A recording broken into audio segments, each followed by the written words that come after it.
Hello and welcome everybody to another episode of Pod Strickland. I'm your host, Shwin and Prez, episode 468. I'm joined, as always, by my co-host Prez. That is @_Presidente on Twitter and just Presidente on Blue Sky. Prez, how are you doing?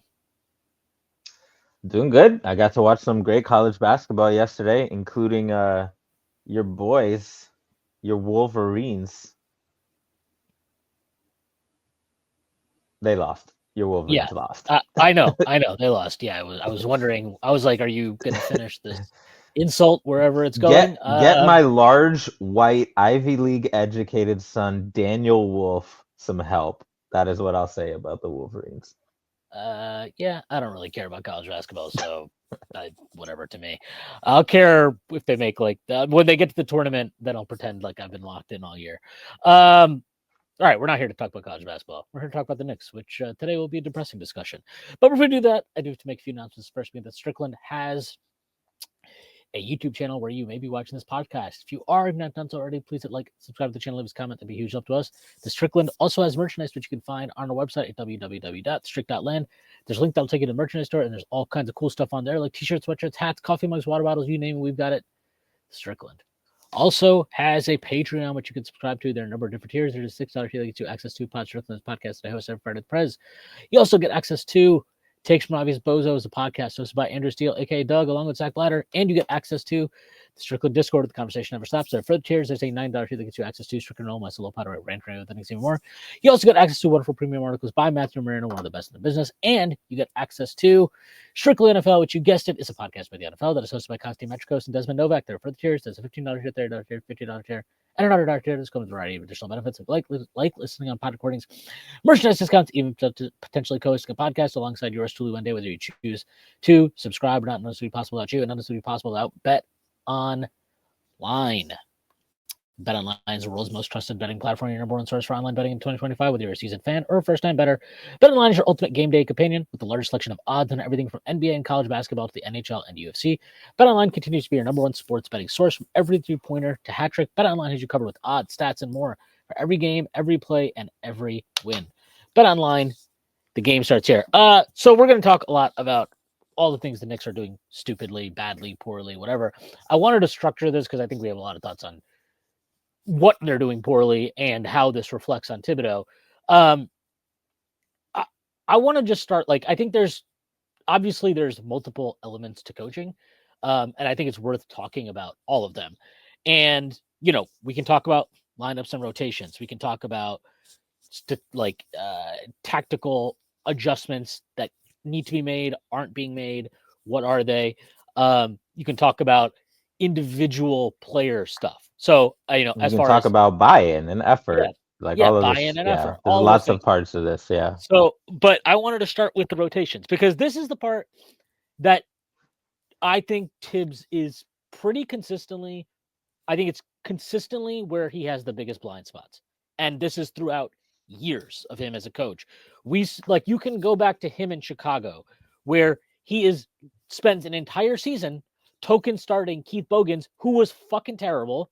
And if you you can, I wish we could still have SB Nation comment sections from back then, because I would tell you to go read bloggable post game comment sections from back then, and it's just a bunch of fucking Bulls fans saying the same exact stuff that we said about Alfred Payton in 2020, 2021. It's the same Bloggable was a stuff that work we of were art. talking about in 21-22 as far as why aren't we starting. Yeah, it's the same stuff we were saying in 21-22 about not starting Emmanuel Quickley. It's the same stuff we're saying in 22-23 about why the hell is RJ Barrett starting? Why is RJ Barrett closing games? There are consistent issues with Thibs' rotation, and he's not unique. Okay, he's not unique in the fact that he will maybe give something a chance that he believes should work, but let's say there's a limited amount of statistical data to back it up. This is exactly what is happening right now. It is happening, and it's not just now. This has been going on all season, but it has not been a problem when he's had his full deck of cards. And obviously, yes, I understand Mitch hasn't played all year, but we knew coming into the season he was going to miss a bunch of time. So his full deck, as far as the players that we knew were going to be healthy coming into the season, when he's had all of them, he's been able to get away with it. Why? Because the starters are good. They are good, all of them. And Jalen Brunson and Karl-Anthony Towns are fantastic, spectacular offensive players. These give you the ability to get away with not maximizing the output of your rotations, optimizing what you have at your disposal. And I am sorry, but his usage of Deuce McBride this year, it is echoes of Emmanuel Quickly, echoes of the same exact stuff that we used to bitch and moan about, where it is, well, look, I know all the data says that this lineup with him and basically every lineup with him and some amalgamation of the starters is an extremely, extremely effective lineup. But because Thibs at times will prefer to have X amount of size on the floor, he is not comfortable leading into that. And we are seeing this play out in real time. And we are seeing it now in these games against elite teams. He has started the last two games that they played against Boston and Cleveland, playing Precious Achiuwa at the 4. And these teams are treating that with the utter disdain and disgust that it deserves by simply not defending him. They're not defending him. They're not doing anything with him. And that is leading to issues with what shots you're able to generate.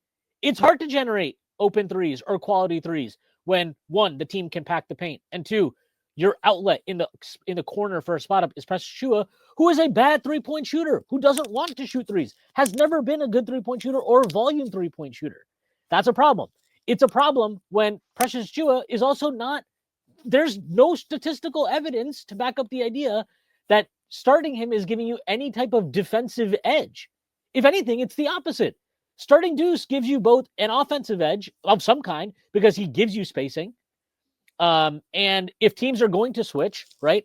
Like there's two elements to what he does offensively, brings to the table offensively, that are very useful. Okay. One is this. He's probably going to be defended in this scenario, like looking at yesterday's game, if he starts over Precious Achiuwa. You would say it's safe to say Cleveland puts their worst perimeter defender, whoever they determine that to be, on Deuce McBride, correct? Yeah. Okay. So let's say they're going to switch everything. Great. They're going to switch everything. So I go have Deuce, who, by the way, is probably the best screener on the team for Jalen Brunson as things stand, since Ariel Hukporti is only just now getting ready to play. Like, if they're going to switch everything, guess what? You just got their worst perimeter defender onto Jalen Brunson. That's great. That is ideal. That seems fantastic for us. Now, if they're not going to switch and they're going to trap and they're going to blitz, he's got a great release who has good chemistry with in Deuce McBride, who theoretically should be open for three, or will have the option to swing it to somebody who is open for three because because Cleveland will be forced to rotate to him. Like, these are positive things. And I understand that it's not that simple, and Cleveland is an excellent team, and they're going to make you work for all of this stuff. But you're not making them work when Precious Achiuwa is on the floor on defense. You're giving them an easy out. You're just giving it to them. You're not challenging them. Can I jump in real quick? Sure. Yeah, so I missed the first quarter yesterday. This morning I watched the first quarter, and it was actually clear in the first 3 minutes what was going to happen. Because Jared Allen was on Precious Achiuwa and completely ignored him. And you would have usually two Knicks on one side with the ball on the strong side, and then three off ball. And then occasionally it would be three on the strong side. But either way, Precious would be in the corner. And most of the time, it would be something like this: Brunson and Towns on the strong side, and then Mikal OG Precious on the weak side, or Mikal on the strong side with Towns and Precious on the weak side in the corner with OG and Brunson. Either way, Precious would be on the weak side, being ignored by Brunson, and there would be two really good shooters with him, and yet Precious would just stand there and wait to crash once a shot went up, rather than screening for the other two good shooters who were on the weak side of the court with him. And the fact that we began the game doing that lets me know that one thing we've already known, which is Precious is not an intuitive enough player to just freelance and do flare screens on his own.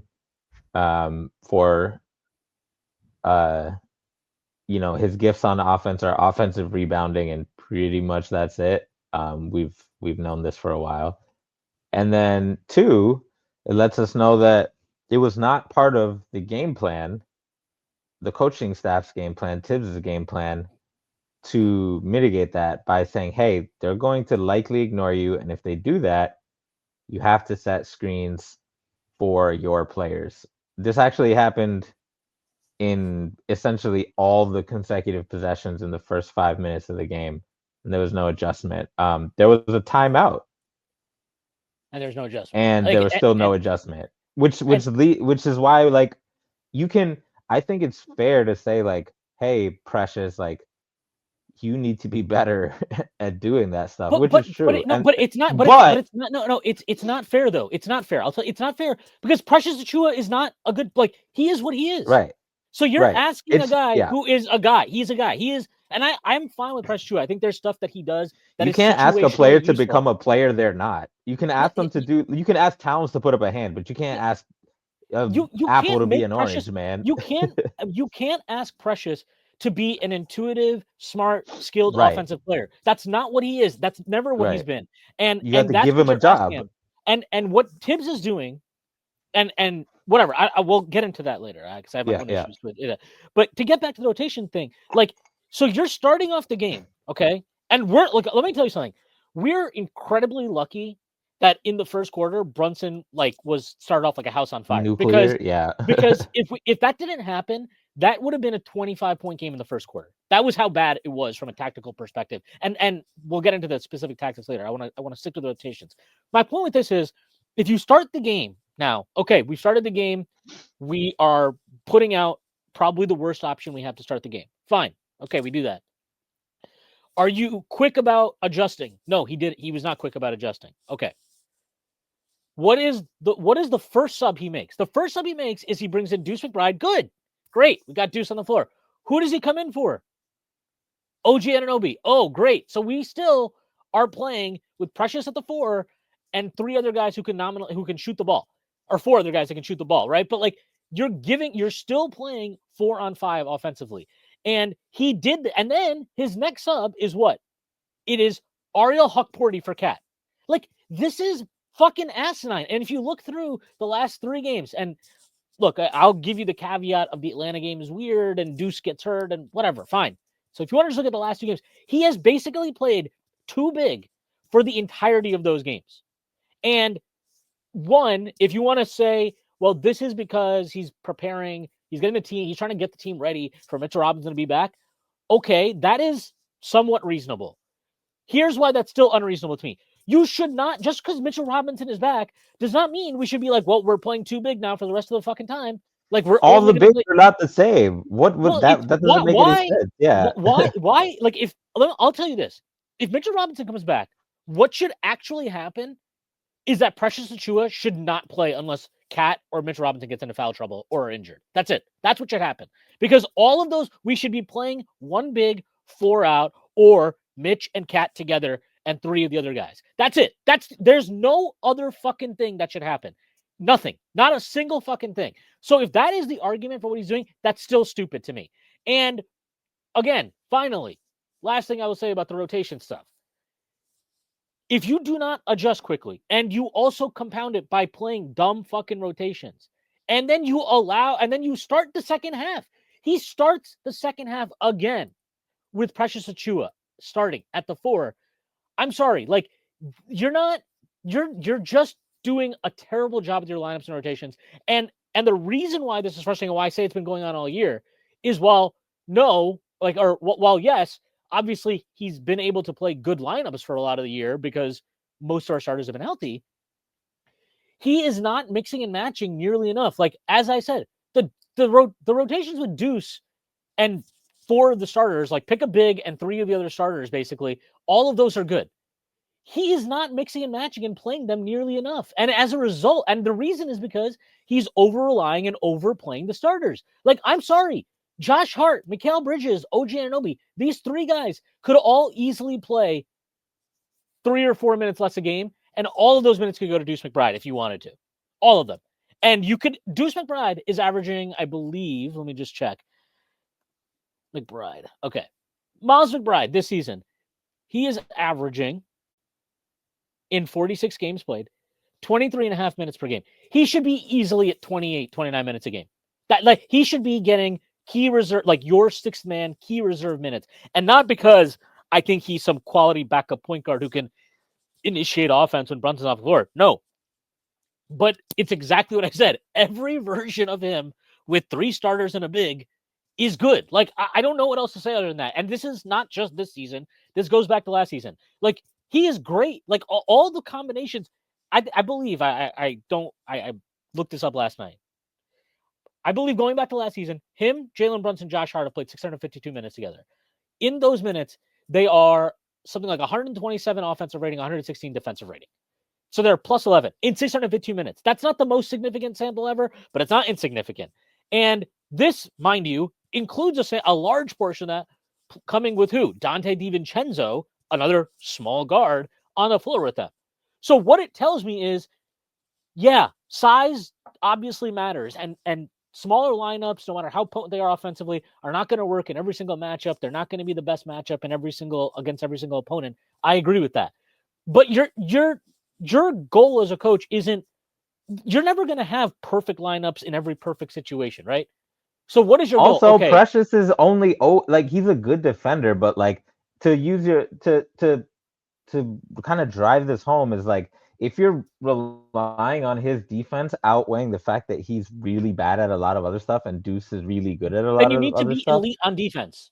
And you're not elite with on him defense, on the floor. and he's just good. In the first 3 in consecutive possessions in the first 5 minutes, he got an offensive rebound. Oh my God. Botched the layup so badly he only hit the glass. Then just waved stood his there. hands in frustration. Just stood there. Jog He just was stood the there. was the last person up the floor and left Towns to guard 2-on-1. And instead of coming to help, Precious came far enough that he jogged far enough that he was in the paint and literally saw Strus pass the ball to Allen, I think it was, and It was didn't Allen, help cat and at then all. Mobley was cutting baseline. And then yeah. No, that was the play after. And then whatever happened, Jalen Brunson went up on the other side, took a jump shot. I forget if it went in or not. And then in the next play, that's when Precious was just watching nothing and then got back cut by the all-star second best or first best, depending on how you view it, player on the other team. He did do like my favorite move in pickup when I get lazy like that is just, yo, my bad. The hand wave. Up. Oh yeah. He did do that. He did do the my bad, but it's like, bro, it is your bad. We know that. Like, does the coach know that though? Like, but like this is why it's so frustrating to me because I am real quick arguing... before I forget, the last thing I want to say about the rotations, I'm glad you started with them, is because like when we talk about the tactics and when we mention individual mistakes by Precious, like, oh, he didn't veer switch here and he got back cut here, and you can say like, oh, like the coach can't play the game for the players, and we can debate how much of that kind of stuff like is Towns won't put his hand up, like how much of that is on Towns versus on Cat, versus on Thibs, get your guy to put his hand up. But the rotations are exclusively the domain of the coach. There's no gray area. There's no doubt about what the players are responsible for and what the coach is responsible for. It is objectively 100% the realm of the coach's decision making. So this is like unambiguously the lowest hanging fruit for Thibs because it is unambiguously 100% in his control. Yeah, and again, mixing and matching Deuce into more of these lineups is not just a way to get him on the floor more, it's a way to rest these guys a little bit more, and it's a way to diversify your lineups and find out information that matters. Like we know now, if you want to just say it's valuable to give Precious 6 minutes because you want to figure out what you can and can't do, okay, great. Like, we don't need to see this anymore. We know the best teams are going to just absolutely abuse this lineup in every way that it deserves to be abused. And we've seen this against worse teams, right? Worse teams defend us just as well, but they have less of a capability to, one, restrict us offensively, and two, match us, bucket for bucket. So you can get away with it. And that's okay. Like, I don't mind cheating at times like that, cheating with your talent. But like, you can't, like, okay, so we know that. Why are you so averse to just trying Deuce in smaller lineups against these quality teams? And here's the fucking most annoying part of this. We've now played Boston, Oklahoma City, and Cleveland 2 times apiece. In the second matchup against all 3 of those teams, we've gotten completely blitzed. Basically every quarter. The only quarter that we showed any competency or fight in, game even, you could say, at least in the second and third quarters, was the Boston game. And that is the only game in that time period where he has really gone with smaller lineups and used Deuce in kind of like moments where the game is still in balance. And I'm not saying, again, I'm not arguing that Deuce is going to fix everything, but like, you're not even giving yourself a chance yesterday. Like, you're really just not even trying. You're not trying in these last 2, specifically against Boston and Cleveland, when you're just starting Precious. Like, it's a joke for them. That's like giving them a free pass. And on top of starting him, like you said, it's like you're unprepared for how they're going to defend him. So all of this stuff is just me saying, like, I'm not asking for Deuce McBride to start when we're healthy. I've never asked for that. I don't think he should start. I don't even think it's necessary to start him. What I am asking for is to use him more willingly and mixing and matching some of these lineups way more than he has. But as we know, this is often his biggest weakness as a coach is trying different combinations instead of sticking with kind of a set plan. And, this is where the rotations and lineups for me are concerning. And there are a lot of things that are concerning for me with his performance this year as a coach, is that, like, it just feels like it's all on autopilot and oh, well, this is the plan and this is what I was going to do. So we're just going to try that and we'll stick with it. And then I'll maybe revisit at halftime if shit gets really bad. So I don't know. I just have a lot of issues with the rotations, regardless of us being a man down, like, shorthanded or whatever. I don't think he's putting his best foot forward. I do not think, given the resources at his disposal, you can argue that he's optimizing what he has available to him. Like, maybe we lose by 20 fucking points anyway, 25 points anyway, if he starts Deuce. But I think there is a difference in the game if he starts him. And I think, like, it's a lot easier to stay competitive and keep playing with a high intensity level if you're down 13 at halftime versus, I don't know, fucking 27 like we were, like it just, you're not And trying. Deuce, this is the other thing that kills me about Deuce, even like you said, even when we're healthy, about Deuce not getting more minutes, is like he's not everything the team's missing, right? Like, we've caveated a bunch of times so that people don't get in their feelings. But he is one very specific thing that our team is missing, which is another high volume shooter, right? Like, we see this with other teams all the time. Peyton fucking Pritchard has literally won several games for the Boston Celtics off the bench because he just goes in and becomes a rest of his team's gravity merchant and cashes a bunch of fucking threes. Right.